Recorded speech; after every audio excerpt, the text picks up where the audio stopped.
Pleased to be joined now by Ron Ingram, Director of Communications for the Alabama High School Athletic Association, a one-man walking library of AHSAA history. Ron, should be another terrific Super 7 coming up. Incredible. The teams that advanced just by the games that we had last night, the semifinals, 3 or 4 games finished right down to the wire, and we've got, I believe, just in the tackle football, 9 of our 14 schools are undefeated.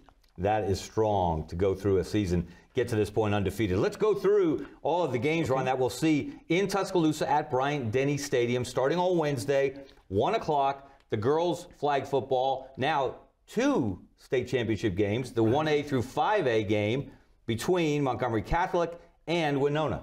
You know, both of those schools competed last year, and they had to beat the 7A schools to get there because there's only one division.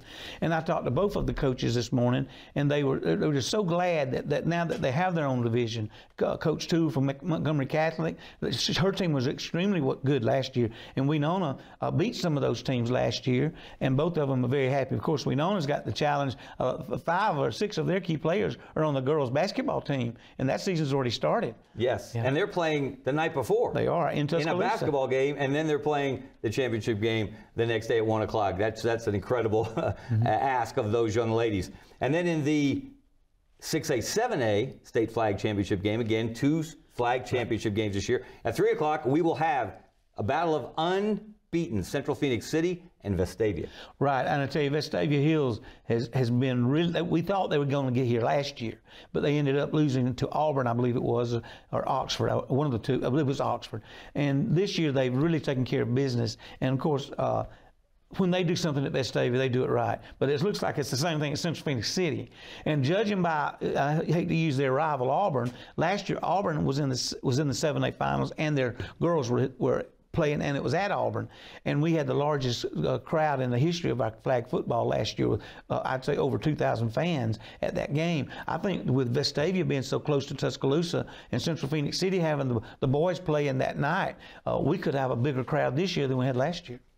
And there will be a whole lot of folks from Central Phoenix City, from Phoenix City, the entire community, in Tuscaloosa that day, because at 7 o'clock on Wednesday evening, we will have the boys 7A state championship game. Thompson going for 5 in a row. This is one for the thumb against Coach Patrick Nix and the Red Devils. Right, and the last team to beat Thompson was Central Phoenix City.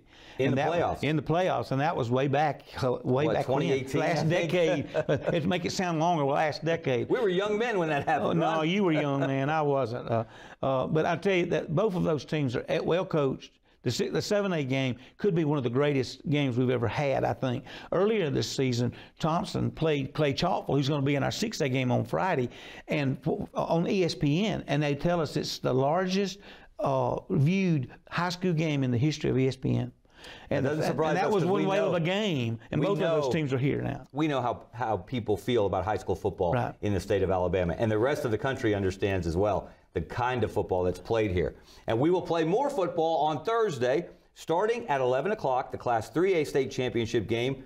Another battle of unbeatens, Ron. Mobile Christian and Madison Academy. Right. Well, Coach Ronnie Cottrell has done a great job at Mobile Christian. They beat the defending state champions last night, St. James, 34-30, I believe was the score. And let me tell you, it was. I watched and listened to it in my car while I was riding, and then I saw a little bit at the end.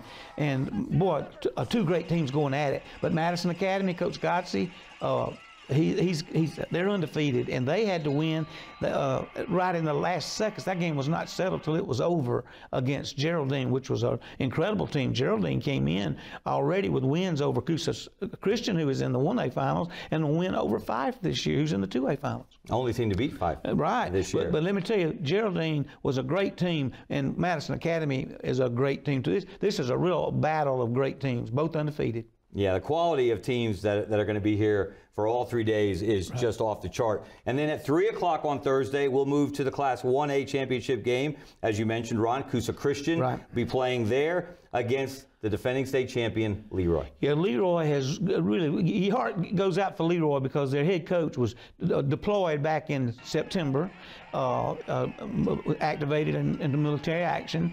And his assistant coach Channing Lowe stepped up, and heck, he's 9-0 as being an interim head coach. Leroy beat a really great team in Elba last night. They were up 21-7 or 20-7. Then you blink an eye, and it was 21-20 Elba, and then they ended up winning at the end. And they're a great team. And Christian has just been really on fire ever since the playoffs started. They are a really good football team. Coach O'Brien's done a great job there. We're looking forward to that 1A game. It's going to be something special to see. It will be. And a cool moment after the semifinal win, they FaceTimed Coach Jason Massey, who is at an undisclosed location in his assignment with the National Guard. Third time he's been deployed in his long service. Yeah. We appreciate that, certainly. And then that evening at 7 o'clock, this one promises to be special. Class 5A, undefeated Gulf Shores against the defending state champion, the Ramsey Rams. Yeah, Ramsey's got 2 losses, but one of them was to Auburn, who was in the state finals last year in 7A, and the other was to Clay Chalkville, I believe it was. My goodness, but both of them, they were in the games. Ramsey is very good. Coach Ronnie Jackson has done an incredible job. Year after year now, that team can play with anybody and will. But now Gulf Shores, this is the first time they've been here, but they have really had a season to remember. Most of their playoff games were shutouts. And Coach Hudspeth has really done a great job getting his teams ready week after week. They've got to travel a long way, but I think we're going to see a big crowd. It'd be a good time to go to the beach probably if you wanted to go down there and find a table. Yes. For a rest, because of most if the restaurants are still open, if they haven't closed them all, they're all head to Tuscaloosa. The restaurant owners, they're going to be selling food in the parking lot up here. That's right. They better get a license. And that'll close out Thursday. Then we move to Friday at 11 o'clock. Class 4A, perennial power Montgomery Catholic, undefeated this year against Cherokee County. Well, I listened to a little bit of that game on the radio last night, and I saw as soon as I got to the office, they were up 7-0, and they had been stopped by Booker T. Washington on the goal line, and then Booker T. blocked the field goal, and then they came back and they were on about the 3-yard line on 4th down, and it looked like they were lining up to go for the field goal.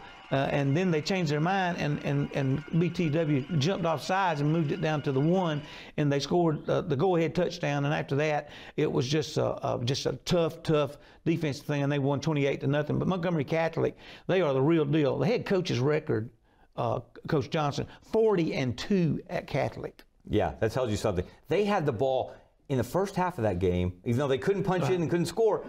40-something plays on the plus side of the field, 20-something plays in the red zone. Most of it was the red zone. That's what I was able to hear on the radio and watch when I got to the office. And it was just unbelievable. But this Catholic team, Montgomery Catholic, they are a tough out. I'm telling you, they've been a tough out. Only 2 outs, and they were in the state finals in one of those. Right. Yeah, so we expect to see a really competitive game there. And then at 3 o'clock on Friday, the Class 2A state championship game, Fife. We see them on a regular basis here against Reeltown, a huge win in the semifinals over BB Comer. That was the last game. It was our game of the week on our AHSAA TV network this week, and it was still playing when everybody else was already eating their post-game meals.